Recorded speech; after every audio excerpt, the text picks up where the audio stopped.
David, I believe, was observed Sunday morning that a quarter of the year has gone by, and so this being the first Wednesday night, we'll have somewhat abbreviated class, and look forward to Jonathan speaking to us in just a few minutes. Our readings tonight go from 1 Samuel 13 through 1 Samuel 24, and that includes Sunday through tonight. Yeah, we want to remember 1 Samuel. We have a transition book from Judges to Kings, and we have the first 7 chapters down to the early part of 8 that deals with the judgeships of what were the last 2 judges? Eli and Samuel. The people asked for a king in 8, and Samuel takes it before God, and God says, they've not rejected you, they've rejected me, that I should not be king over them.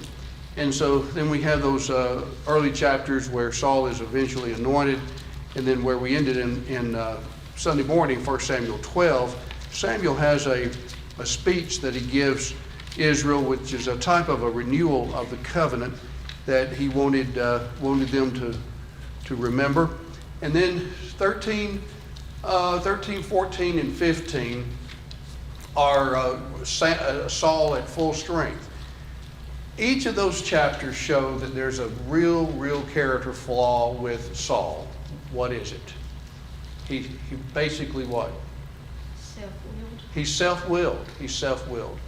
And there's not the reliance on God. I thought about something. I was talking to a fellow yesterday who, when we were studying through this area of the Scripture, and we made the point that, when God wanted His leaders to basically reflect His will among the people. That's what a king was to be. A king was not just an arbitrary person, well, what it is in kingdoms, generally speaking, but in Israel, the king was to represent who? God. And they were just supposed to be spokesmen for God. And Saul proved very quickly that their idea that we want a king to be like the nations was that was misspent. So in 13, Samuel had already told him back in chapter 10, I want you to wait 7 days, and then I'll be there, and then you can offer a sacrifice. And there are enemies that are surrounding them, and some of the people of Israel are falling out, and so he gets somewhat afraid and does what? Yes, he goes ahead with the sacrifice, and about the time he starts, what happens? Samuel shows up. He didn't give him the full 7 days. And so that's a problem. Then in chapter 14, Jonathan, his son, Saul's son, has quite a victory over or at Michmash. And Saul and his people are somewhat removed, and Saul makes this really a curse on anybody who does what? Eats food until God would give them victory over their enemies. Well, Jonathan hadn't heard that. And even though with his great victory over at Michmash, what does he do when he sees something? Evidently he said it enlightened his eyes. It made him feel a lot better. He saw some what? Honey. And he ate of it. And he got better. And then Saul says, anybody who disobeyed my voice on this, he's going to die. And then people know, well, Jonathan disobeyed that. And so anyway, it just shows an ill-advised command that he gave, that he did not consult God.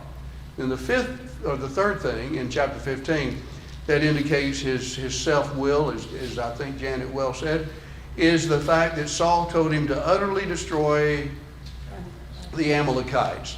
And in the process of time, what did he do? He spared Agag, the king. He spared possibly for a monument to his success. He spared the what? What else? Animals, the best of them. And we could have given these to God, but it was disobedience. And so, as a result of that, you remember down in verse 26 of chapter 15 is a key verse. Samuel said to Saul, I will not return with thee. Thou hast rejected the word of the Lord, and the Lord hath rejected thee from being king over Israel. From that point on, with Saul, it's downhill. So in chapter 16, Samuel actually anoints whom? David. And then David is brought to the forefront in 17 with his victory over Goliath. And then in chapters 18 through 20, Saul has several attempts to do what to David? To kill him. And to his credit, David does not respond in kind. David's friendship with somebody close to Saul is awkward at times. Who's that? Jonathan. And so we find in chapter 19 that his friendship helps him to escape from Saul. Then in chapter 20, what do we have? Jonathan's one more attempt to do what? That's right. He tries to reconcile his father to David. It's unsuccessful. And then in 21 through 28, David is on the lam, we might say. He's on the run from Saul, and he actually rises in power. In chapter 21, what do we have? David's consecrated bread. Yes, he goes to the city of Nob, and he eats bread that only the priests were to eat. And Jesus makes a point about that in Matthew, the 12th chapter, and other places. In chapter 22, Saul massacres the priest who had been where? We just mentioned it. The priest at Nob who had given aid to David. And so you can just see this downhill spiral, the hatred for David. And it just continues on and gets worse as time passes. Saul pursues David. David saves a little village in chapter 23, and Saul continues to pursue him. And David had a chance to actually kill Saul at En-Gedi, and what happens in 24? He spared his life, and he made it known to Saul that he had that opportunity, but he spared him. And we'll stop with 24. That's where our reading stops. But during some of this time, while Saul was running, trying to escape death from, did I say Saul? What I meant was David. While David was on the run from Saul, what do we find that he wrote during some of these days? Many of the Psalms. Several of the Psalms. And you can get the flavor of the Psalms when we put it in the context of what David was doing here. It's interesting that even when David was running from Absalom, his own son, later on we'll find that some of the Psalms were written there. And they made the point that the Psalms reflect practically every human emotion that there is. And as my wife Leah said, it seems like you have to get a little bit older before you can appreciate some of them. I know that's the case with me. All right, comment or question? You look at David, and people would view it as he had every right to kill Saul. Yes. David's concern was not about him, it's about what God wanted. Exactly. He did not do anything to hurt him. You're right. And in fact, he said he would not afflict God's anointed. Yeah. All right, very good. All right, let's go. We finished the reading of Acts, the 4th chapter, and we've actually finished our questions on page 28. But let's go back real quickly and make sure we just keep it running in our mind. The book of Acts is about the actions of primarily the apostles. And chapter 1, we have the ascension of Jesus, the appointment of Matthias. 2, day of Pentecost, establishment of the church. 3, Peter and heal the lame man, preach on Solomon's porch. Chapter 4 that we've been studying now. What happens to Peter and John? They are arrested, put in public ward, brought before the Sanhedrin. Then there's a private convening of the Sanhedrin, bringing them back, and they threaten them not to speak or teach in the name of Jesus. They go back, Peter and John go back to their own company, the other apostles, and what do? They have a prayer. What psalm do they include? Psalm 2. And so then After that, we have this unity and benevolence of the early church in 32 through 37. Who is introduced in the last couple of verses of Acts 4? Barnabas. His name that his parents gave him was Joseph, but he was surnamed by the apostles Barnabas, which means son of encouragement, son of consolation, solace, and we see that through his life. Well, I wanted to go ahead and I had a chart that I didn't get to, wanted to end 4 with that, and then we'll get right on into 5, and probably the first paragraph is about all we'll get through. Let's see. Here we go. Here's where we've been now with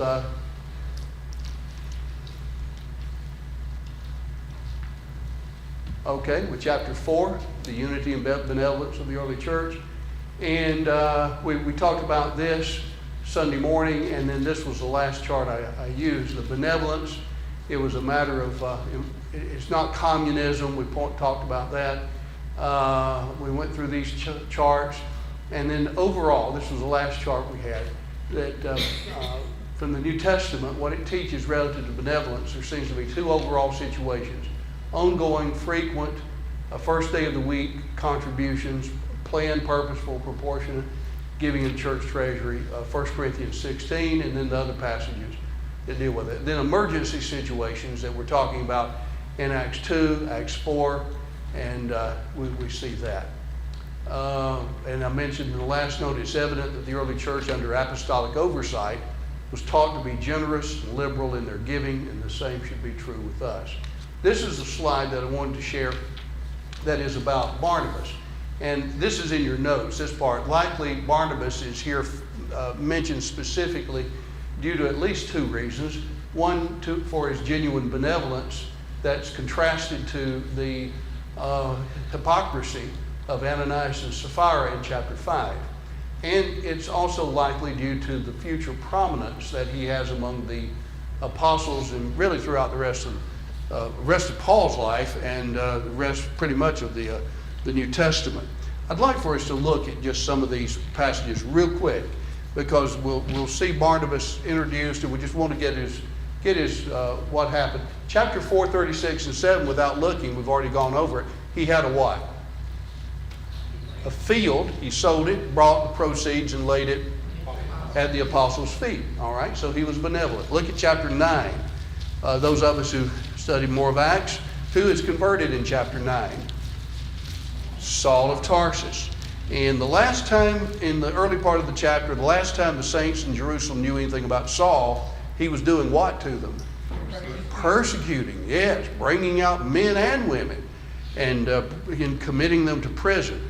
And then he's going to Damascus with letters from the high priest in Jerusalem that if he found any on the way to Damascus, he could have them brought back and tried. But he's converted. On the road to Damascus, he sees the Lord. He goes into the city.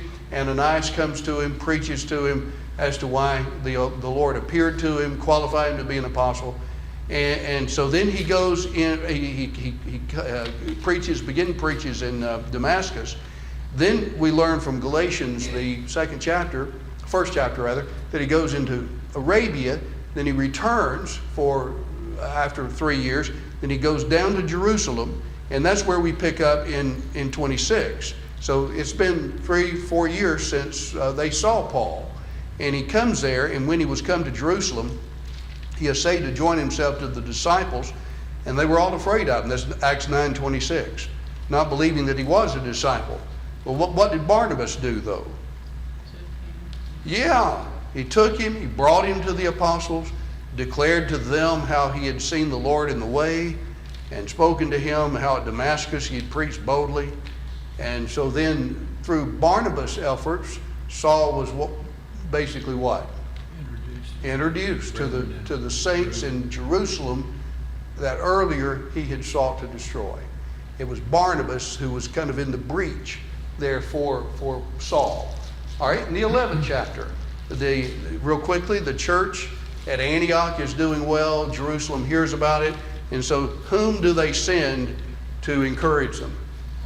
Barnabas. And then in 26, He goes to Tarsus to seek Saul, brings him back, and Barnabas and Saul are there at Antioch. They teach many people, and the disciples are called what? Christians, first in Antioch. And then in verse 30 of chapter 11, when there was a problem with the saints in the Judean area over benevolent needs, there was a dearth or famine. The church in Antioch determined to send relief to them, which they did, sending it by whose hands? Barnabas and Saul.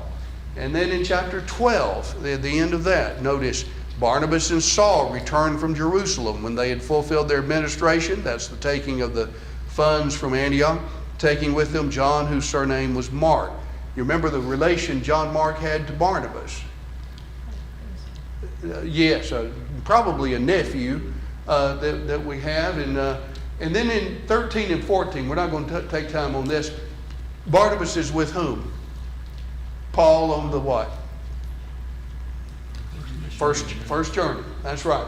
In 15, those passages deal with the conference in Jerusalem. Barnabas, Paul, Titus is mentioned in Galatians 2, went with them to Jerusalem from Antioch because there had been people from Jerusalem stirring up problems in the church at Antioch about whether or not Gentile men had to be what? Circumcised and keep the law of Moses. And then in the end of there, 1535 through really 39, Paul says, let's go back and see how all of our brethren are doing that we converted earlier. And Barnabas says, that's a great idea, Paul. He says, let's take John Mark with us. And Paul said, no. He had done what? He had left them when he'd gone from Perga on. That he left them and went back to Jerusalem. And so they said, well, we'll just let bygones be bygones, right? No, there was no small dissension, a big argument over it. And, in a sense, both were right. I've been asked several times, who's right on that? Barnabas, likely could see maybe some growth already. And even in Paul's last letter in 2 Timothy 4, he says, John Mark is useful to me in ministry. Bring him with you.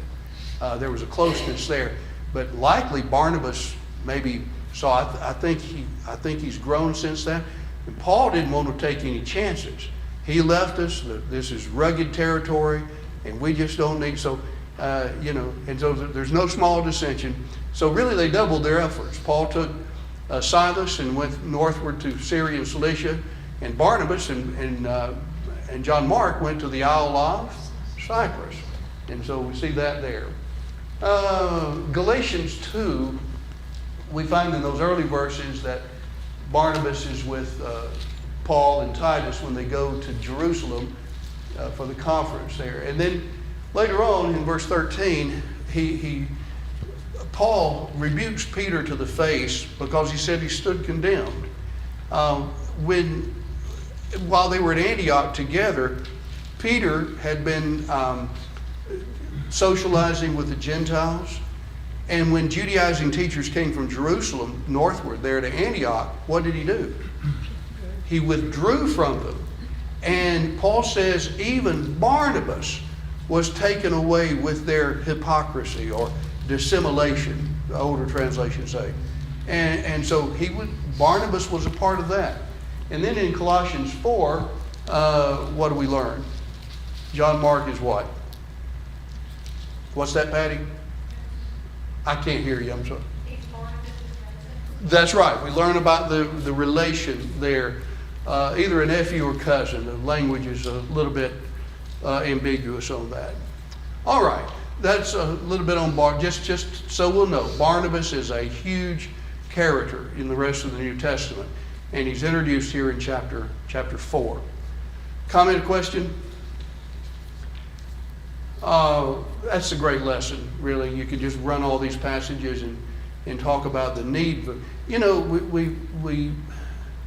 we see people like that, don't we? I think we have them here at Pleasant Grove. They're encouragers, always helping, thinking the best, wanting the best. And Barnabas stood for truth. But evidently there were parts of his character that were just, that were renowned for all of that, and hence he was named Barnabas. Okay, so we're going back to where we've been, and this is where we've been in chapter 5 now.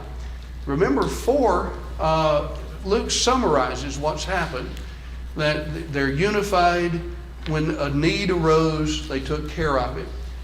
Chapter 5, there's several things that happen. Ananias and Sapphira, really the benevolence is kind of carried over. They had a certain possession, and we see a little bit later on in chapter 5 that it was a land also that they sold. But their problem was they presented it as if what they were giving was all, and it wasn't. The price they got from it was more than what they were saying they were giving to the church. So they end up lying and dying, and as a result of that, there's just more respect, more awe given for what group of men? The apostles. That's that first part. Well, there was so much awe and reverence, and the cause was building even more, that it infuriated what religious group? What part of the Jews? Sadducees, yeah. And so there again, they take some people, and they take all the apostles, and they are imprisoned and eventually beaten. They're imprisoned in the first part, and then Peter's able to speak again. And the Sanhedrin on this occasion wants to do what to them? Wants to kill them. But somebody intercedes. Gamaliel. He intercedes and says, oh, we've had this fellow by the name of Judas, another one by the name of Theudas, and they had a kind of an uprising, and it just came to naught. So let's just kind of let this thing play itself out. And but instead of listening to him along this, just let's see how it happens. They went ahead and beat all the apostles. And at the end of the chapter, 40 and 41, you get the great boldness here of all the apostles. They departed from the presence of the council doing what? Rejoicing that they were counted worthy to suffer dishonor for his name. So now that we see again the growth of the church, the position of the apostles, the authority of the apostles, the fact that God is speaking through the apostles, the hatred for the apostles, since they're the leaders, and then they're being beaten, but that doesn't squelch it. 6:1, when the number of disciples was multiplying, it was multiplying to the degree that there was a need that developed. Among whom? Some widows, special widows, were being neglected. The Grecian widows being neglected in the daily services. So they appoint 7 men to take care of that, so the apostles could give their time to the word and to prayer. Well, 2 of those 7 are significant to the rest of the story. Who are they? Stephen and Philip. And so we start with Stephen first, and now I'm just getting a little bit ahead. Stephen begins to debate with the synagogue of the Libertines, and they bring him down to the Sanhedrin council. And then he began, and then, what is this you're saying? And he had accused him of violating 4 major principles. And so in 7, he just gives a view of the history from the call of Abraham to the rejection and crucifixion of Jesus. And it made them so mad that they did what? They stoned him. And then that leads in chapter 8, verse 1, on that day there arose a great what? Persecution. So now they're not only persecuting the leadership, it's extending into the whole church itself. So that leads to the scattering of the disciples, which actually leads to the spread of the gospel. And so then 8 through 12, we have the transitioning to going into among the Gentiles. All right, that's just kind of an overview of where we are. Let's go back now to Acts 5, and as you'll notice on page 29, I mentioned Luke is recording 2 examples of benevolence. He just described how Barnabas had a field, sold it, and so on. Now a second example is described, but a completely different motive than that which characterized Barnabas. And what you saw in note 2 is what I had in the chart. And a second lesson underscores respect for the apostles as God's spokesman. Had Ananias and Sapphira's sin gone unnoticed, word would have eventually leaked concerning their fraud, as it always does, and it would have appeared that the apostles could be fooled. And McGarvey mentioned to learn that the spirit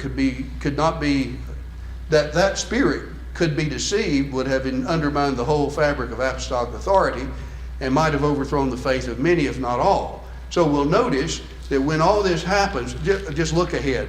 Chapter 5, verse 5. Ananias, first of all, falls down dead when he lies before Peter. And what's the result? The latter part of verse 5. Great fear. All right, so he's taken out.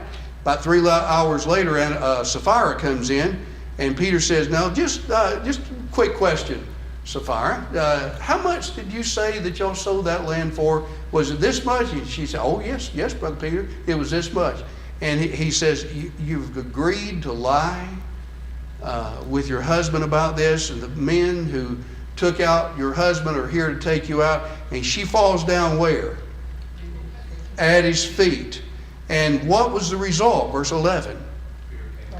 Great fear came upon the whole church. And then verse 12. By the hands of the apostles were many signs and wonders wrought among them, and they were all with one accord in Solomon's porch. But of the rest, durst no man join himself to them. All right, while they're all, the American Standard says, but of the rest, durst, D-U-R-S-T, means dared, no man to join himself to them, that is the apostles. Howbeit the people magnified them. So here you get a real summary statement that all these events are going together to basically emphasize who? The apostles. And you don't lie to the apostles. And then earlier in the first paragraph, 1 through 6, is because who's speaking through the apostles? God and the Holy Spirit. That's exactly right. All right, let's take about 2 or 3 minutes. Let's read 1 through 6 here. Angela, if you would, chapter 5, 1 through 6.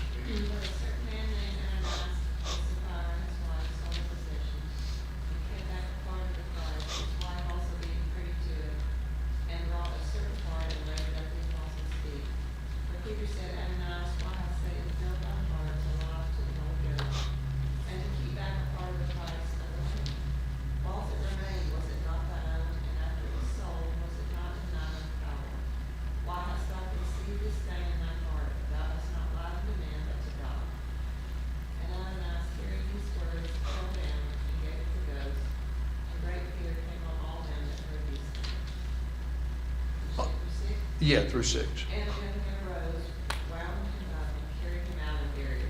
Yeah, they didn't wait for a viewing, did they? They just took care of business in a hurry. Couple of quick things. I've got this in the note. Actually, he lied, we'd say physically, he lied to whom? Well, the apostles. But they were being inspired. Who said that, Kay? Was that you? They were being inspired by the Holy Spirit. And the Holy Spirit partakes of the nature of God.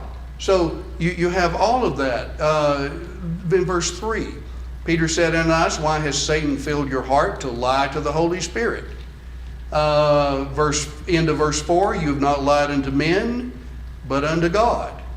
And then we'll see down in verse 9, Peter says to Sapphira, how is it that you have agreed together to try the Spirit of the Lord? A lot of information here we can learn about the Spirit. The Spirit is divine or deity, is God. It's called here the Spirit of the Lord. And the apostles were, of course, filled with the Spirit. And so they could discern who was telling the truth and who wasn't. And as a result of that, great fear came, respect for the apostles, which certainly was the intent. I was thinking about here, you couldn't use the argument, well, he made a mistake. He didn't remember. Because Paul said later, he says, y'all conspired. You conspired. Y'all got together. Yes. You've agreed together. Exactly right. Okay. Let's just read the next paragraph, 7 through 11. Tate, would you read for us, please? Acts 5, 7 through 11.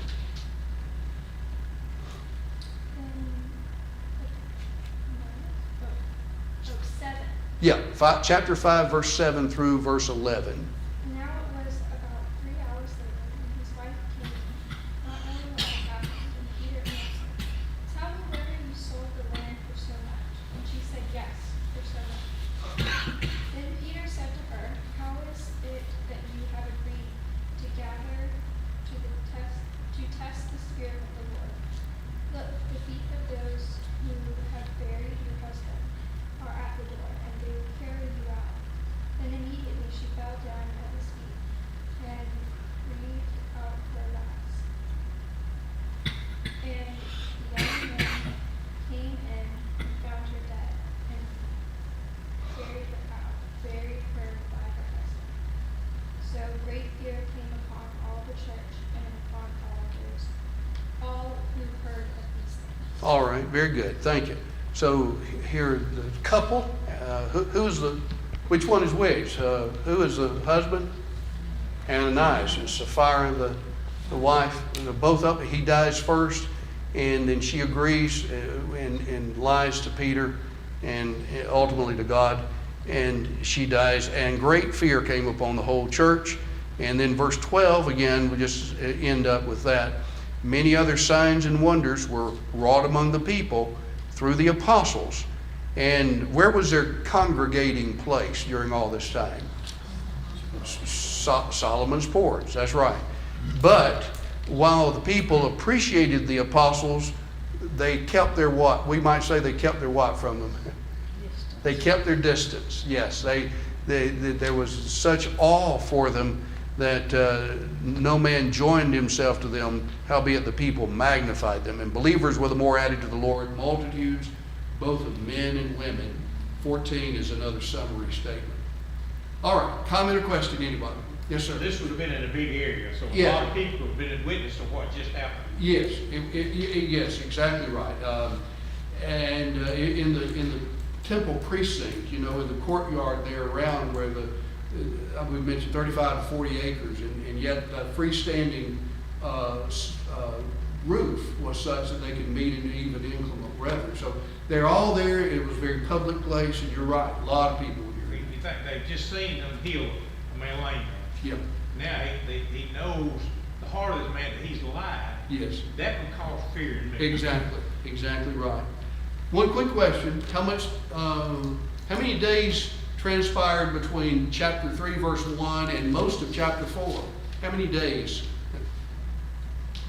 About one. Yeah, about 1 day. Okay. All right. Any other comment or question? All right. We'll have to stop, and Lord willing, we'll pick up there Sunday morning. Thank you for your time.